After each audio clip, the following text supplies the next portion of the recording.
All right, welcome back to Radio Wasteland and our guest, Greg Bishop. Greg Bishop has been researching and writing about strange phenomena for over 25 years and currently hosts the Sunday night program Radio Mysterioso. Greg, how are you doing this evening? I'm doing great. It's not even on Sunday nights anymore because I just do shows when I feel like it, which means I haven't done a live show in so long. But, well, that's the nature of the podcast, you know. Yeah, it's keeping up for one person every week. After a while, it's just like, I don't need to do this. I have no sponsors. I'm not on any network, anything like that. I can just do it when I feel like it. So yeah, that's Radio Mysterioso if people want to listen to it. RADIOMISTEROIOSO, like Spanish. Mysterioso. And I think Netflix blazed trails with this because now they just sort of release shows whenever they feel like it. So The world's ready for that. The world's ready for it. Yeah. On-demand podcast, on-demand everything. That's fine. Okay, so, anybody who listens to us on a regular basis knows that I'm really sort of infatuated with early Richard C. Hoagland when he's going off about the moon and all the weird stuff going on the moon. So this square craters on the moon from your book, It Defies Language, I'm really interested in this. Are there square craters on the moon? I'm not sure. You know what that was of one of the co-editors of Excluded Middle, which is what the magazine that was published in was called. And you actually, there's an anthology called Wake Up down there, which has, I think, the full article in it. A friend of mine, the co-editor, was at a party. There was a NASA scientist there. And the NASA scientist found out that he was into weird stuff. He just said, "Do you know that there's square craters on the moon?" And my friend said, "Huh? What?" He's like, "Yeah, I was looking at satellite imagery from the North Pole of the moon, and there's things there that they look like depressions, but they also look like they have right angles on them, like there's big holes with walls or something." He says, "I don't know. I'm just going to call them square craters because I don't want to say really exactly what they could be, just to be non-specific and not have to put it in a category until we find out what it is." But what he found and what I published, and I don't know if you can even see these anymore, they might have been taken off NASA website or I don't know, but somewhere right near the north pole of the moon, there's 3 or 4 square structure-looking things. Now, these might be natural, who knows? But I think the guy said he didn't see them anywhere else on the moon, just near the North Pole.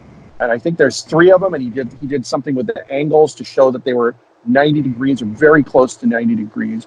And one of them was perfectly square. One of them was like, 3/4 of a square, and the other one was just, but did I put an illustration in the book or did I not? Okay. Because probably if you Google it, it's going to be somewhere because the images got out. I mean, they may still be on the NASA website. If you can look at all images of the moon, mapping images of the moon from the moon mapping missions, I don't know. But yeah, he was looking at imagery from the 1960s when they sent satellites. I'm sorry, they sent probes out to the moon to take pictures of it to scout landing sites for Apollo. So who knows what's going on there? They look quite square to me, and I don't know what the origin of them is. The most crazy thing you could say was an Arthur C. Clarke 2001 scenario where they were left there for people to find later. You're obviously a UFO researcher down here, but is there any other connection? Do we have any other reason to make those connections? Not that I know of, except for many astronauts saying they've seen stuff while they're in space, and I wouldn't disbelieve them. I don't know what that stuff is. I don't even know if it's artificial. It might be, but according to some of the astronauts, actually a lot of them, they saw things around orbiting Earth and on the way to the moon, and maybe even on the moon. But I think that's really iffy. I've never heard anything really specific about that. But there have been transmissions where you can actually hear them saying, "What the hell is that thing?" Kind of thing. And then they've talked about it, a few of them. Right. I think that's possibly. I don't know exactly why Edgar Mitchell started the Noetic Sciences Institute. I don't know if it's because he saw something he was in space. It's probably he did. I don't remember the exact facts behind that, but a lot of them were affected by what they saw when they were on space flights. Now, as far as artifacts on the moon and and structures and all that. The only thing I've ever heard of has been those square craters, and who knows what those are. There's things on Earth that look very artificial, but they are natural. So, and maybe what's called pareidolia, which is where you're trying to make something out of, your mind is trying to make something out of something that's natural or not random, but apparently looks artificial, and you think it's artificial, but it's not. So I don't know. I mean, I don't speculate too hard on stuff unless there's really, really, really a lot of evidence that convinces me. I think there's UFOs, and I think people see them, and I think they really are things that people see. And I think there's an intelligence that's not us that communicates with us occasionally. Now, past that, I don't know what to speculate about. Yeah, I think it's weird how they seem so quick to dismiss it as being natural when they don't know. It's like weird that we have these photos, we look from a distance, and we are so confident at what we're seeing. Well, my method, I think, is just leave my mind open and my opinion open for as long as possible until there's just so much evidence that something is explained or mundane or whatever. And there's a lot of stuff in my mind that has not been decided yet. And one of it is the square crater things. I don't know what they are. Nobody's ever taken a really clear picture or close-up one that I've seen. And certainly, as far as we know, nobody's actually gone there in person to look. So who knows? My mind is open on that right now. I think there's, I've seen the imagery. I don't think it was fake. And it's curious. Just like a lot of the stuff on Mars is curious. I don't know if it's conclusive about anything, but a lot of it looks quite artificial. So I don't know what to make out of it. Like the face on Mars, either that's a natural formation, which I'm kind of sort of leaning towards, or it's something that's artificial that's just so weathered that you just can't tell anymore. But there's other things, like those 5-sided things and stuff that really doesn't look natural, that who knows? Maybe they're, 4 or 5 billion year old civilization that's gone, that was, wiped out by whatever, climate change or wars or whatever. I don't know. I will speculate, but I don't know for sure. Like I said, that I have a very large gray basket, extremely huge gray basket about this stuff. Well, that's probably the best way to look at it. I definitely come at this stuff like a healthy skeptic. I didn't come into any of this stuff from my own experiences. I came into it as a fan of the fiction, which led me to the questions like, could there be something else there? So I'm definitely coming from a skeptical angle. But there's nothing wrong with being skeptical. I do like collecting the stories. Go ahead, sorry. I like collecting the stories, and as the stories build up in my head from more and more people, it makes me think all the more like, well, maybe we should give it a closer look. Mm-hmm. Yeah, and you should, and people should look at this stuff themselves. They should talk to people, and keep the question open for as long as possible, and don't for or against. I mean, there's people that I think the people that are absolutely convinced of whatever the square craters are artificial are just as making as big a mistake as the people that say there's nothing to it. Yeah, proving a negative without being able to go out there and actually take a look. All right, You're listening to Greg Bishop here on Radio Wasteland. Come on back, we got more to talk.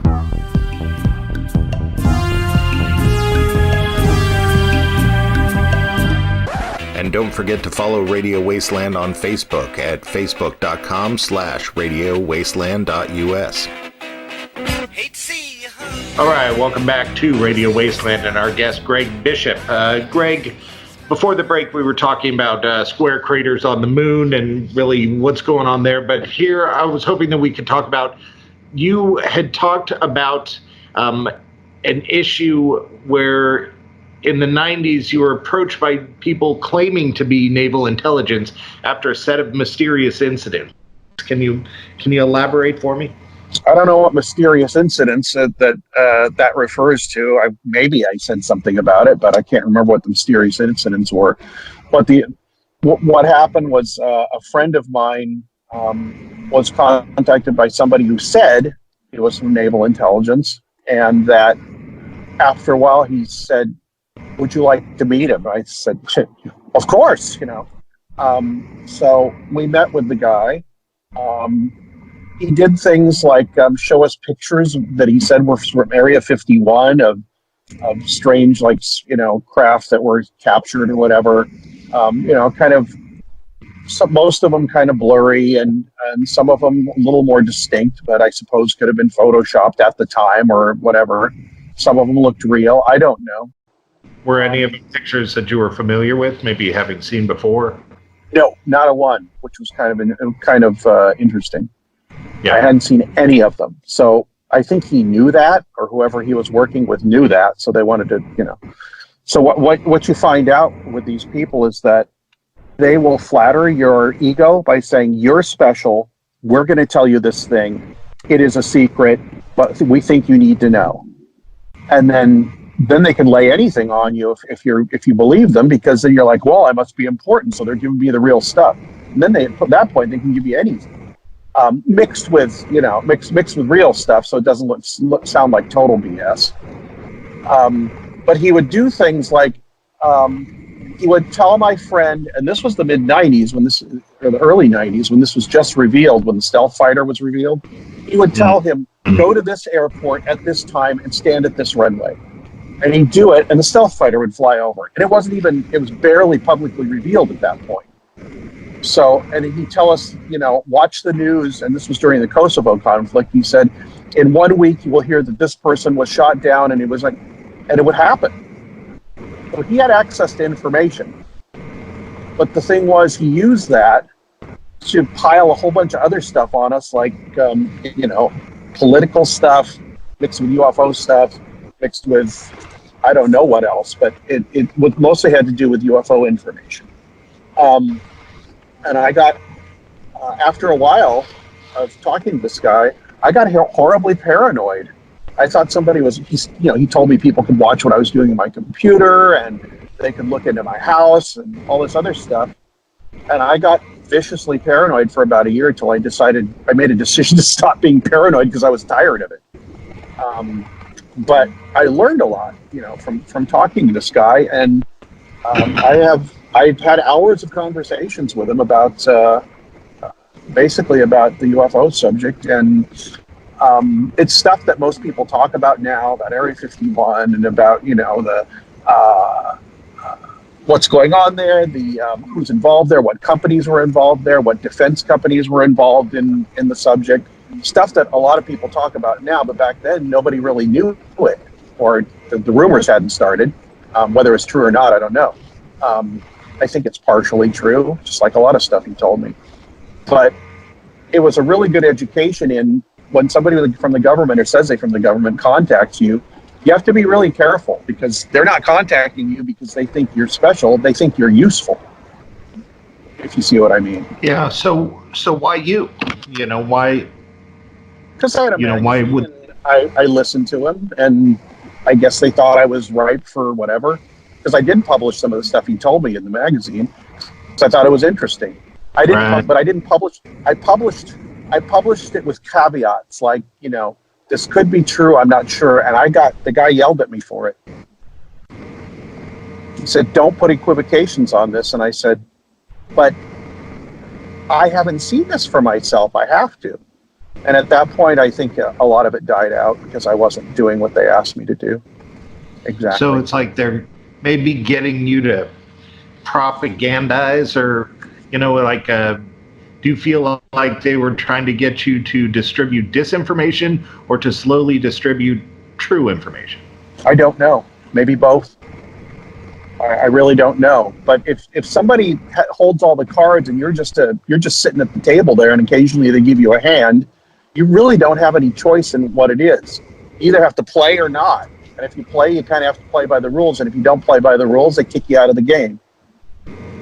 And right. if you want to play, and you want to play by the rules, and it's not too restrictive, like they're not, asking you to hide bodies or anything, not like that would happen, but, as an example, as an extreme example, then, that's why the title of the chapter that's in is called "You Play the Game or You Get Nothing."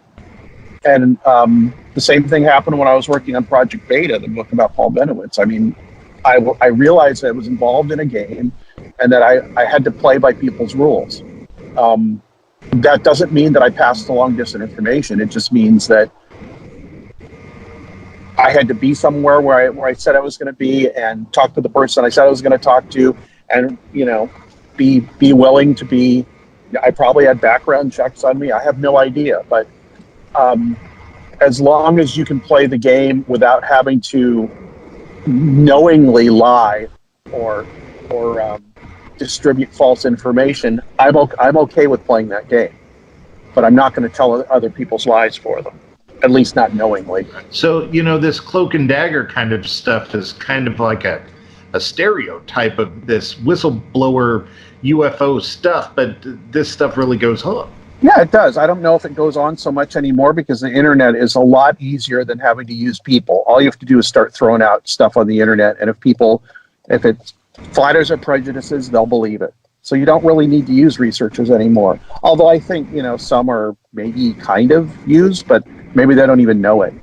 Right. And it's not, I think it has a lot more to do with defense and secrets and black projects and intelligence and all that than it does with UFOs. I think the UFO subject is whoever in the government knows what's going on. They probably know what's going on, but they can't do anything about it.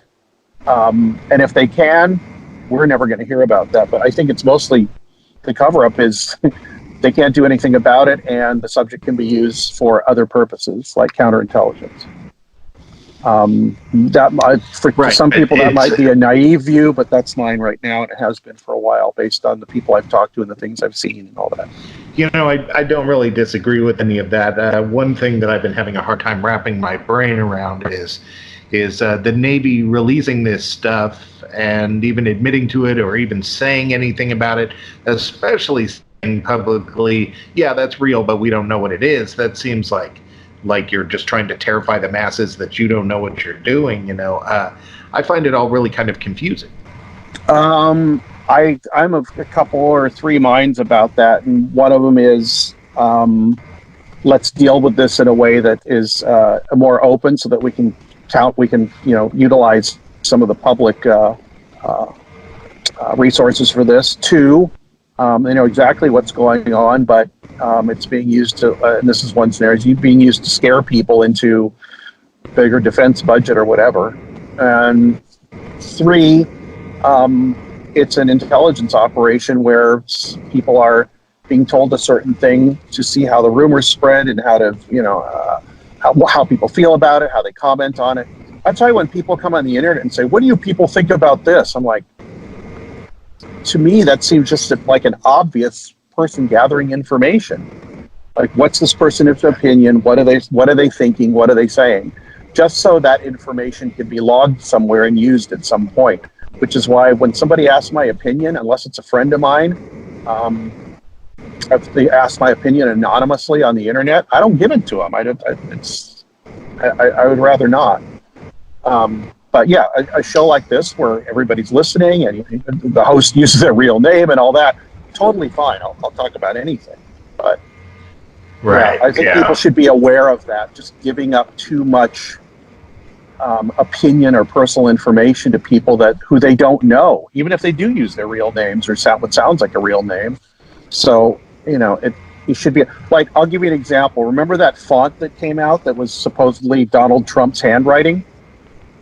Somebody found his own handwriting and made a whole font out of it and called it, stupid person font or something like that. And a bunch of my friends were like, look at this is so cool. And I said, do you think you should be downloading that? Do you know who downloads that? It's people that people with your opinion about, with a certain political opinion. So I don't know if I'd be downloading information that's specifically politically oriented onto my own computer. Yeah, well, I mean, it's definitely a weird day and age of the way that information is acquired. Software, downloading software on your computer that, agrees with your politics.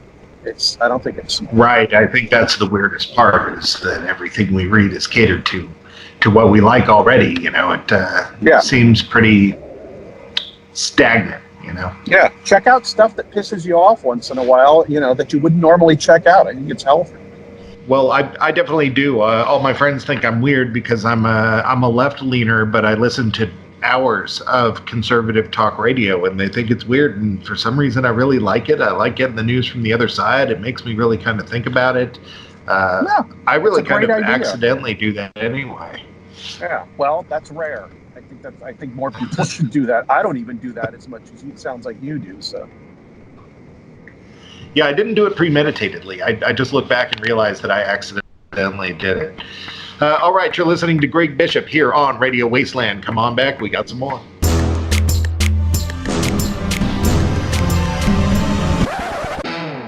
All right, welcome back to Radio Wasteland and our guest, Greg Bishop. Greg, I wanted to ask you, I ask everybody this, everybody gets asked this 1,000 times, ends up going in new and exciting directions. How did you get pulled to this? I explained to you earlier that I really kind of came from the fiction level, that the fiction drew me in, and then I hit Art Bell, and I liked going to sleep to it, and it was exciting, and I was kind of sucked in from there.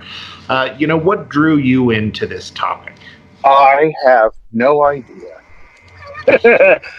But I do know that when I was a kid, we'd go to the library every week, and for some reason, I went to the paranormal, UFO, Bigfoot, crypto, ghosts section of the library, and I read every book in it from when I could first read up to, when I went into Boy Scouts or something. We stopped going to the library so much. Me too. I was all about those. When you said ghost stories, I was all about those anthology ghost stories, like when I was a teenager and stuff you could pick up at book fairs and such. Yeah, exactly. And it was just, they're fascinating stories, but, in the book they're saying, these are all absolutely true. So you're like, oh my God, this is great stuff. It's what could be better for kids, so at least when I was at the time. And I find that now too, when I go speak to kids at schools, elementary and middle school kids, anytime you tell them something that they're quote unquote not supposed to know, they're automatically very interested. And that's, they should be.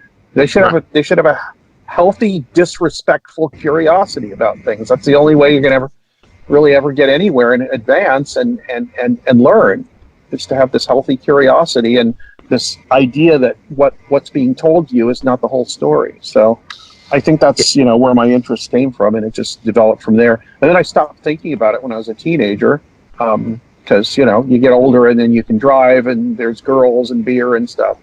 But then after I got out of college, I got into a horrible, severe depression, and I read an article about it, and it just came all back into my life, and it actually kind of saved my life.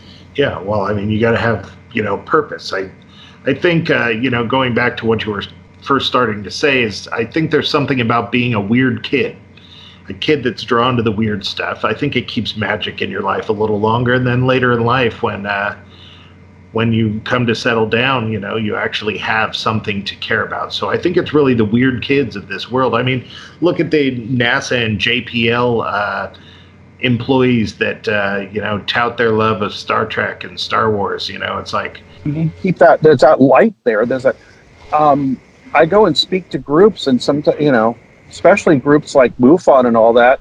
And my message sometimes, if I can get to it, or if I feel like saying it, is, whatever that thing is that's deep down in your soul that you really think that you want to do with the subject, go do that thing, because you could change everything with that attitude. Not, you can go out and talk to 100 more abductees and, fill out the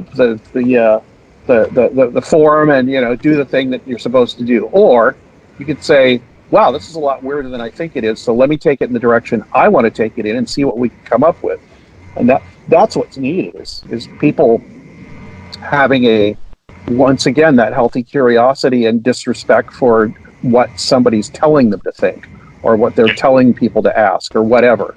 And I think that's where the innovation comes from. That's where it comes from in any field, but it's really needed in UFO study. And I think it's happening. It's definitely happening in a way that it hasn't the entire time I've been interested in it, it's a great thing. Some of it's crap and some of it's wonderful, but that's what's going to happen when things start changing. I think about that a lot with the UFO field, and how it started out so abstract, of people collecting stories, collecting most of the time secondhand, and then we move on to researchers who are getting them firsthand. And then, part of that leaves open the imagination to really grasp concepts that would normally be ignored. But on the flip side of that, the advantage of collecting the data, like MUFON collects the data, going through the database and sort of seeing the similarities in experiences. Yeah, and I think that the ones that aren't similar are probably a really good indication of what is going on. Just like the weird kid has the originality to pull things in a different direction. I think the weird stories, the ones that don't fit in with the others, might be a little bit closer to some sort of understanding of the subject than just going through the whole thing. It's like, okay, here's another light in the sky, or somebody had somebody come in their bedroom or whatever. I mean, that's strange to begin with. But I think the phenomenon is so strange that if you try to pigeonhole it into something that, into a category or categories, that does it a disservice. I've got a T-shirt that's with a UFO on it, and underneath it says "mimic the obliqueness of the subject," and that's how I feel about it. Yeah, well, the real strange ones, like what you were saying earlier about military testing, you would think the stuff from here would be the consistent ones. So who knows? Maybe all the ones with the triangular shapes and all the similar ones are actually, our own government, and all the high strangeness is the one that are really real. Yeah, either that or. And I've got, I've written an essay about it called The Co-Creation Hypothesis. I think that when you get to the point where you see weird stuff like this, your mind cannot handle the weirdness of it. So it starts putting it in a category. That's how our minds work. That's how evolution works. You got to put things in categories so that you can, reproduce, get food, stay away from danger, all that stuff. And I think that when you're presented with something that's completely outside of your realm of experience, that your mind will throw it in a category just to be able to handle it. And I think that's why some of these stories are similar. It's also a problem, like when a UFO researcher comes and talks to a witness, they're going to ask them a certain set of questions, and there's going to be a certain expectation. They're a UFO researcher. I got to tell them that it's a UFO and it looked like this or whatever, and that I think subtly affects how the questioning and how the data is collected and all that, which is why I'm all for, throwing a wrench in it and having weirdness guide you if you can. I mean, some people some people with a more creative or artistic mind can probably let the weirdness guide them, and they're good at it, and others are just probably better at data collection and analyzing that data. So, it takes all kinds, and I think we need all kinds. We need right brains and left brains working on this. Yeah, so do you think that there's a influence in the media sort of being all about all this space and alien stuff, into not only how many people are involved in this, but into if we could mentally handle it when it happened to us, and would we be less apt to put it in a box, do you think? Yeah, I mean, we're a product of our culture, our genetics, our upbringing, what our friends tell us, what happened, what you ate for lunch, all this other stuff. That all goes into what happens when a sighting happens, I think, and people don't really think about that. It's a traumatic experience too, so there's a psychology of trauma in there where a witness will, they're in shock, and so what can your mind handle? It's like, well, X-Files said it was this. Okay, then that's what it is. Bang, it goes in that box, and that's what you remember at that point. And that might not be what happened, but it's what your mind wants to have happen. So, you're already a step or two or three away from the actual experience. I've talked to people, and they say, why do you say people make things up? I said, I never said that. I said that their mind, in an attempt to handle the situation, will grasp onto things that it knows, even if it's disturbing stuff, just because at least it's something that it knows. Even if it's a dream somebody had, whatever it is. So, when people give us reports about what's going on, I don't know, even if there's a camera there recording it, I think that whatever goes on in somebody's mind is much different than a camera would record. And in many ways, a camera can't record these things. It is the instrument that's recording these sightings are people. And that's the instrument we ought to concentrate on, and also know how that instrument works and what kind of errors or whatever you want to call it it's subject to. All right, so you've been listening to Greg Bishop, researching and writing about strange phenomena for 25 years, and currently hosts When He Feels Like It, Radio Mysterioso. His book, It Defies Language, can be gotten on Amazon. Is there any place else we would like to direct them for that book? Lulu.com or whatever, the printer, print on demand. I get more money if you go there, but it's not necessary. But if you want to do me a favor, go there. And if you go to Amazon, you can see, I just put in my name and 5 other books will come up. Absolutely, and be sure to leave a nice review. Greg, it's been great having you on the show. You have been listening to Radio Wasteland.